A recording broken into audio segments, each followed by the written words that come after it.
En Côte d'Ivoire, le plafonnement des prix des produits de grande consommation est-il totalement entré en vigueur sur les différents marchés? Dans ce journal, le constat dans la ville de Daloa. Le Centre international pour le développement des compétences organise depuis ce mardi son deuxième séminaire de formation en Executive Doctorate in Business Administration. Un séminaire organisé en collaboration avec l'Académie des sciences de management de Paris.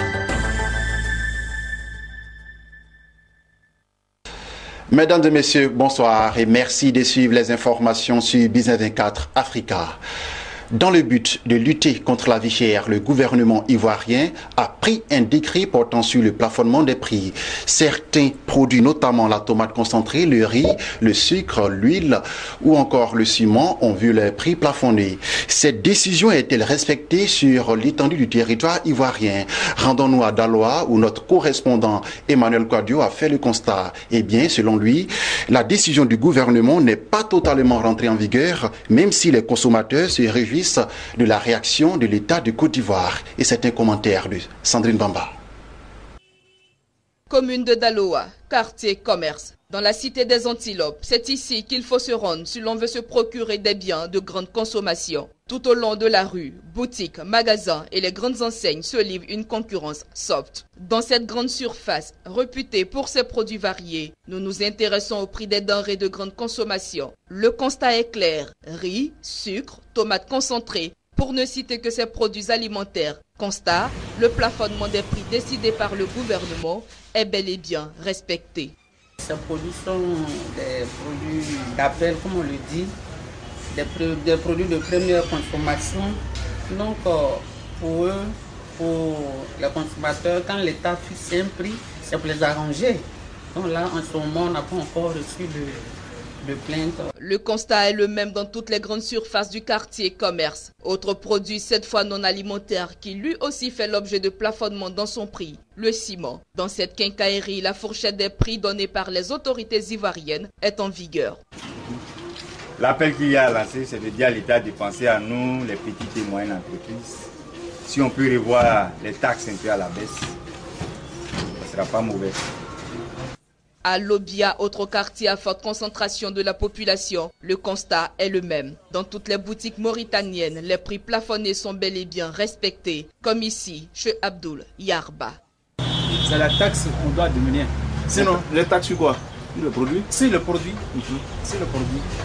Sinon, si on vend des appels comme ça, là, c'est pas bon.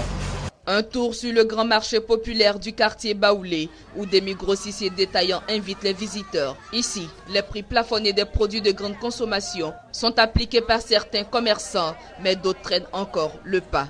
Si on vend ça à nouveau pour la Samarin, alors là-bas, on vendait ça à 1200. Maintenant, pour le moment, on va ça à 1500. Ça était 2500, on va à 3000. Voilà. Ça était 800, on va à 1000 francs maintenant. Ça était 500, on va à 600. Peut-être qu'ils ont diminué, maintenant on peut vendre à 1000, même 1200, je ne sais pas. Mais pour moi, je ne peux pas vendre ça à 1200.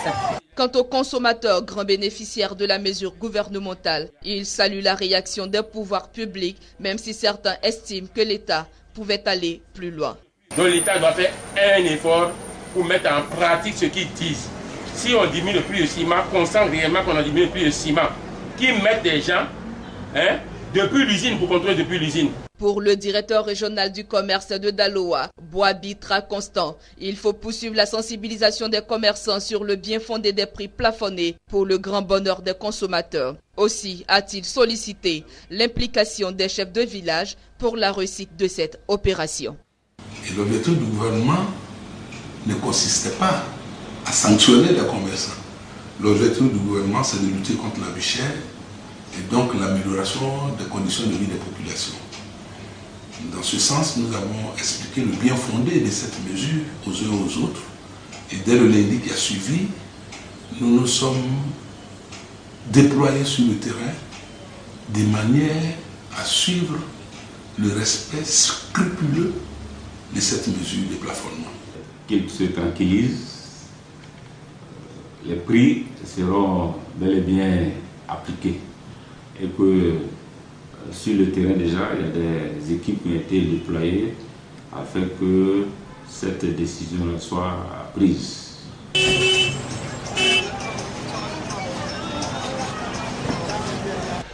Le Centre international pour le développement des compétences CIDEC organise à Abidjan le 10e séminaire destiné à sa seconde promotion de l'Executive Doctorate in Business Administration.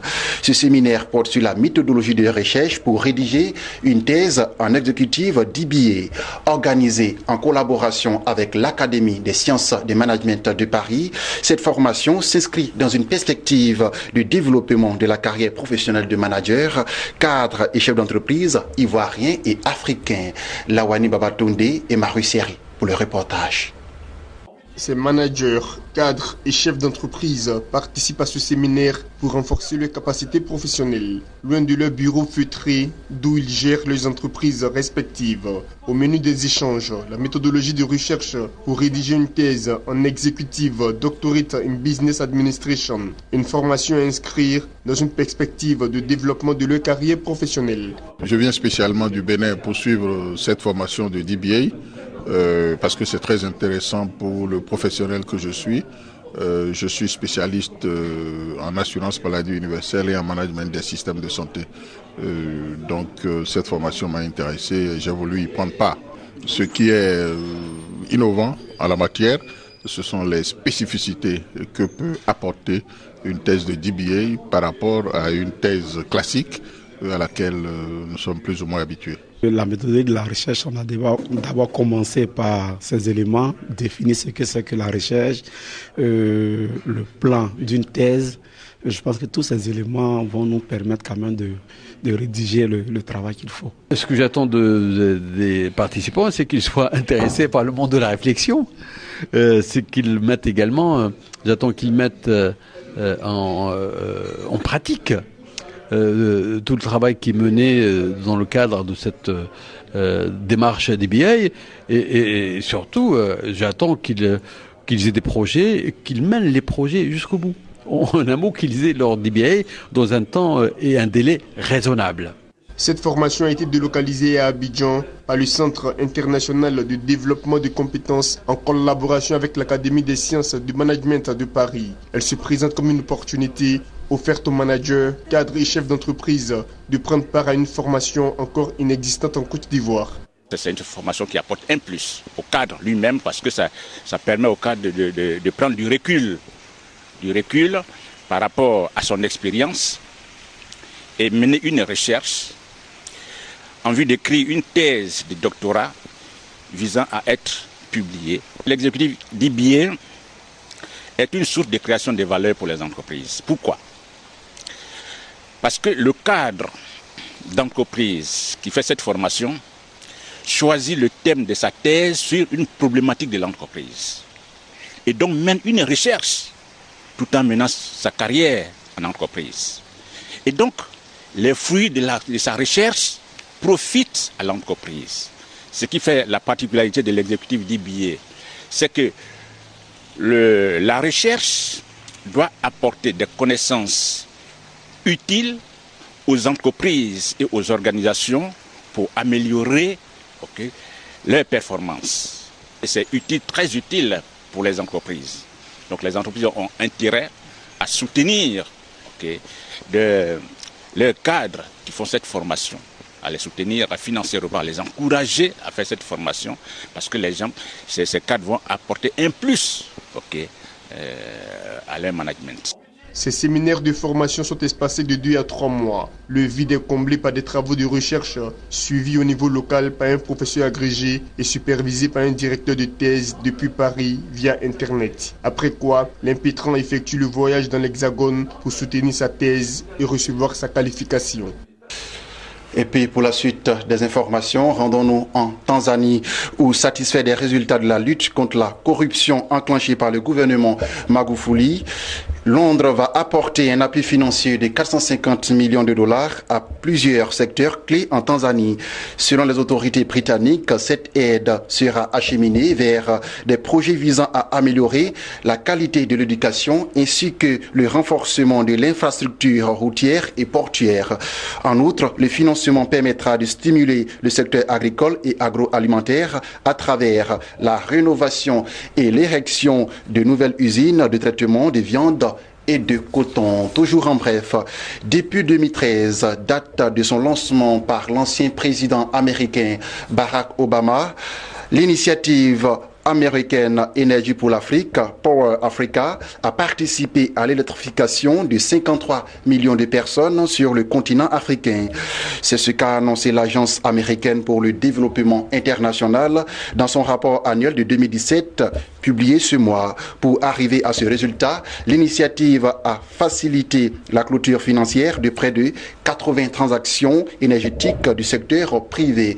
Fin de ce temps d'information, j'ai été très ravi de vous l'avoir présenté. Retrouvez Sandrine Bamba, vendredi 21h, vos journaux et restez sur la